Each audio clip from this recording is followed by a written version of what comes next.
అందరికీ నమస్కారం. Welcome to untold history Telugu channel. మొన్న యుఏఈ అధ్యక్షుడు Sheikh Mohammed bin Zayed Al Nahyan భారత్కి వచ్చాడు. మన భారత ప్రధాని నరేంద్ర మోడీ గారిని కలిశాడు. భారత్లో ఆయన కేవలం 3 గంటలు ఉన్నాడు. కానీ ఈ 3 గంటల నహ్యాన్ పర్యటన ప్రపంచ దేశాలను తెల్లమొగాలు వేసుకుని చూసేలా చేసింది. ముఖ్యంగా పాకిస్తాన్, టర్కీ, సౌదీ అరేబియాలను బిత్తరపోయేలా చేసింది. ప్రపంచ దేశాలు అన్నీ మళ్లీ మరోసారి కొత్తగా గ్రూపులు కట్టే దిశగా ప్రయాణం చేస్తున్నాయి. పాత గ్రూపులు లుకలుకలాడుతున్నాయి. ఒకరికి మరొకరికి పడడం లేదు. కొత్త దారులను వెతుక్కుంటున్నాయి. కొత్త స్నేహాలు, కొత్త బ్యాచుల కోసం వెంపర్లాడుతున్నాయి. ట్రంప్ యూరోపియన్ దేశాలపైన కూడా టారిఫులు వేయడం, గ్రీన్లాండ్ కోసం డెన్మార్క్ ని ప్రెషర్ చేయడం, గ్రీన్లాండ్ పై సైనిక చర్యకు సిద్ధపడడం వల్ల అత్యంత బలమైన నాటో కూడా బలహీనమైపోయింది. ట్రంప్ ఇలాగే మరింత వెర్రివేషాలు గనక వేస్తే నాటో కూడా కూలిపోయే అవకాశం ఉంది. ఇలాంటి సిచ్యువేషన్ ప్రస్తుతం కొనసాగుతోంది. మొన్న మధ్య ఇజ్రాయిల్ ఖతార్లోని ఉగ్రవాద శిబిరాలపైన దాడి చేసింది. ఈ దాడి గల్ఫ్ దేశాలను తీవ్రస్థాయిలో షేక్ చేసింది. ఎందుకంటే ఖతార్ యుఎస్ఏకి అడ్డాగా ఉంటుంది. ఖతార్లో యుఎస్కి అతిపెద్ద మిలిటరీ బేస్ ఉంటుంది. గల్ఫ్లో ఏదైనా దేశం పైన దాడి చేయాలి అంటే యుఎస్ఏ ఈ బేస్ని ఉపయోగించుకుంటుంది. ఖతార్ చాలా చిన్న దేశం, పిట్టంత దేశం. ఖతార్ మ్యాప్ ఇచ్చాను చూడండి. చాలా చిన్న దేశం. ఇది చిన్న దేశమే గాని పెట్రోలియం నిల్వలు మాత్రం పెద్ద ఎత్తున ఉంటాయి ఇక్కడ. కాబట్టి ఈ దేశం సంపన్న దేశం అయింది. ఈ దేశంపైకి ఎవరైనా దాడికి వస్తే తనను తాను ఏమాత్రం ఈ దేశం రక్షించుకోలేదు. అందుకే అమెరికాతో స్నేహం చేసింది. అమెరికాతో ఆయిల్ డీల్ చేసుకుంది. అమెరికా మిలిటరీ బేస్ కోసం తన నేలను ఇచ్చింది. ఏ దేశమైనా తన పైన దాడి జరిపితే తనను యుఎస్ రక్షించాలి అని అగ్రిమెంట్ కూడా చేసుకుంది. యుఎస్ లాంటి దేశం రక్షణగా ఉన్న తర్వాత తనకి భయం ఏమిటి అనుకుంది. కానీ మొన్న ఇజ్రాయిల్ ఖతార్ పైన దాడి చేసింది. జనవరి 15వ తేదీన ఇజ్రాయిల్ ఇలా ఖతార్లోని దోహాకి సమీపంగా దాడి చేసింది. అక్కడ ఇరాన్ ఫ్రాక్సీ మిలీషియా గ్రూపు ఉంది అని దానిపైన దాడి చేశాను అని చెప్పింది ఇజ్రాయిల్. గాజాలోని ఉగ్రవాదులకు ఫండింగ్ చేస్తోంది, వారికి ఆశ్రయం ఇస్తోంది ఖతార్ అని కూడా ఇజ్రాయిల్ ఖతార్ పైన ఆరోపణలు చేస్తూ వస్తోంది. దీనిపైన ఖతార్ తీవ్రంగా స్పందించింది. ఇలా మరోసారి జరగకూడదు, మా నేలపైన ఇజ్రాయిల్ దాడి చేయకూడదు అని డిమాండ్ చేసింది.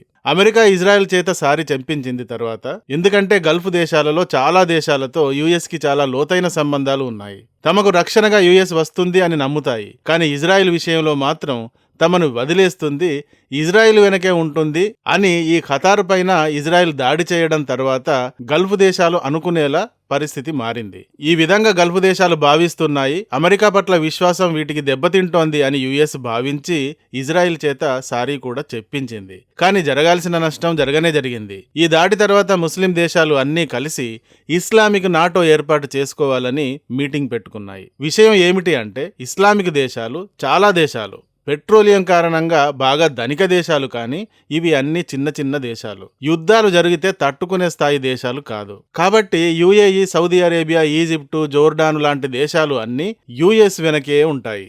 ఇజ్రాయెల్ ఖతార్ పైన దాడి చేసిన తర్వాత ఈ దేశాలకు ఈ నమ్మకం కూడా దెబ్బతిన్నది. దీని తర్వాత వీరు తాము వేర్వేరు గ్రూపులు కట్టేందుకు ప్రయత్నిస్తున్నాయి. సౌదీ అరేబియా, టర్కీ, పాకిస్తాన్లు కూడా ఒక గ్రూపు కట్టేందుకు తీవ్రంగా ప్రయత్నిస్తున్నాయి. ఎస్పెషల్లీ ఈ గ్రూపు టర్కీ, పాకిస్తాన్, సౌదీ అరేబియాలు కట్టే ఈ గ్రూపు భారత్కి ఛాలెంజ్ అవుతుంది అంటున్నారు. ఎందుకు అంటే ఆల్రెడీ పాకిస్తాన్ మనకు శత్రుదేశం. బహుశా భూమి మీద పాకిస్తాన్ ఒక దేశంగా ఉన్నంత కాలం అది భారత్కి శత్రుదేశంగానే ఉంటుంది.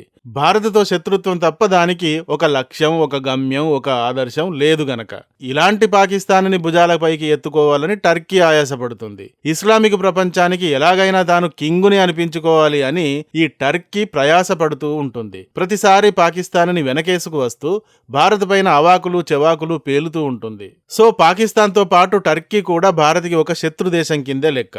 ఆపరేషన్ సింధూర్ సమయంలో టర్కీ పాకిస్తాన్కి ఆయుధాలను, డ్రోన్స్ ని పంపించింది. ఓపెన్ గా పాకిస్తాన్ కి సపోర్టును ప్రకటించింది. భారత్కి వార్నింగ్స్ ని కూడా ఇచ్చింది. ఇక ఈ గ్రూపులోని మరొక దేశం సౌదీ అరేబియా. ఈ సౌదీ అరేబియా విషయం మాత్రం వేరు.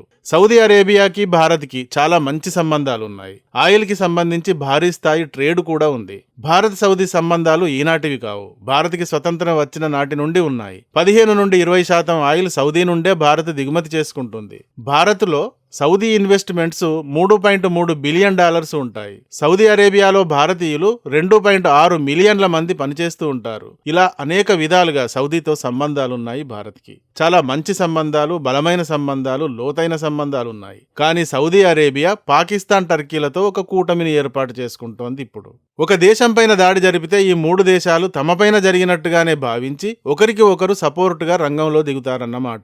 ఇలాంటి డిఫెన్స్ డీల్ ని వీరు ఏర్పాటు చేసుకుంటున్నారు. భారత్ పాకుల మధ్య ఎప్పుడు యుద్ధం జరుగుతుందో తెలియదు. మరి భారత్ పాకిస్తాన్ పైన దాడి చేస్తే సౌదీ భారత్ పైకి యుద్ధానికి వస్తుందా? కానీ ఆపరేషన్ సింధూర్లో భారత్ పాకిస్తాన్ని కుల్లబొడిచి కళ్ళు తేలేసేలా చేసింది. కానీ సౌదీ సౌండ్ కూడా చేయలేదు. పాకిస్తాన్కి సపోర్టుగా రానేలేదు. ఎందుకంటే సౌదీకి భారత్కి మధ్య సంబంధాలు చాలా బలంగా ఉన్నాయి కదా. ఇది ఒకటి. సౌదీ పాకిస్తాన్ని తనకు సేవ చేసే ఒక నౌకరుగా, కిరాయి గూండాగా మాత్రమే వాడుకుంటుంది గాని పాకిస్తాన్ని కొడుతూ ఉంటే తాను వెళ్ళది అన్నమాట. సరే, వీరి కూటమి ఎలా తగలడితే ఏమిటి గాని భవిష్యత్తులో ఇలాంటి కూటమి భారత్కి సవాలుగా మారే అవకాశం అయితే ఉంది అన్నది విశ్లేషకుల ఆందోళన. ఒకవైపు యుఎస్ అండ్ యూరోపియన్ దేశాల కూటమి, ఒకవైపు Russia, China, north Korea, Iran వీరి కూటమి, మరోవైపు ఇస్లామిక్ నాటో కూటమి కూటములుగా జతవుతున్నారు.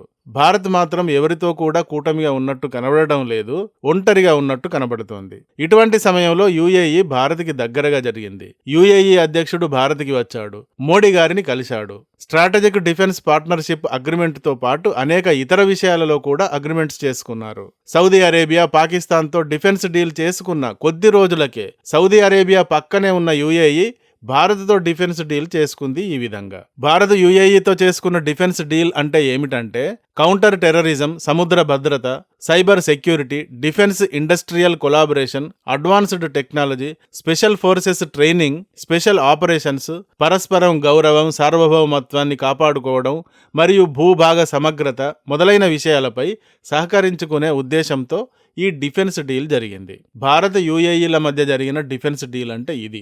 ఒకరికి యుద్ధం జరిగితే మరొకరు యుద్ధ రంగంలోకి వెళ్లడం కాదు. పాకిస్తాన్, సౌదీ, టర్కీల లాగా. సౌదీ అరేబియా అండ్ యుఏఈలు పక్కపక్క దేశాలు, మిత్ర దేశాలు. కానీ రెండు దేశాలకు మధ్య కొంతకాలంగా విభేదాలు మొదలయ్యాయి. వీరి విభేదాలకు కారణం యెమెన్లో యెమెన్ ప్రభుత్వం అండ్ యెమెన్ వేర్పాటువాద టెర్రరిస్టులు ఉంటారు.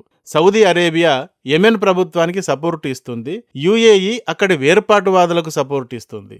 దీని తర్వాత యుఏఈ ఇజ్రాయెల్తో అబ్రహాం అకార్డ్స్ పేరుతో సంబంధాలను కూడా పెట్టుకుంది. ఇది సౌదీకి మరింత ఆందోళనకరంగా మారింది. ఎందుకంటే సౌదీ అరేబియా ఇజ్రాయెల్ని ప్రమాదకరమైన దేశంగా భావిస్తుంది. ఇజ్రాయెల్ ఎప్పుడైనా తనపైన కూడా దాడికి వస్తుందేమో అన్న భయంతో బతుకుతూ ఉంటుంది. ఇలాంటి ఇజ్రాయెల్తో యుఏఈ సంబంధాలు పెట్టుకుంది. ఇది సౌదీకి మింగుడు పడని అంశం. ఇలా రెండు దేశాల మధ్య, యుఏఈ అండ్ సౌదీల మధ్య ఘర్షణ జరుగుతోంది కొంతకాలంగా. డిసెంబర్ 30, 2025లో Saudi UAE linked weapon shipment పైన ఎయిర్ స్ట్రైక్ చేసింది.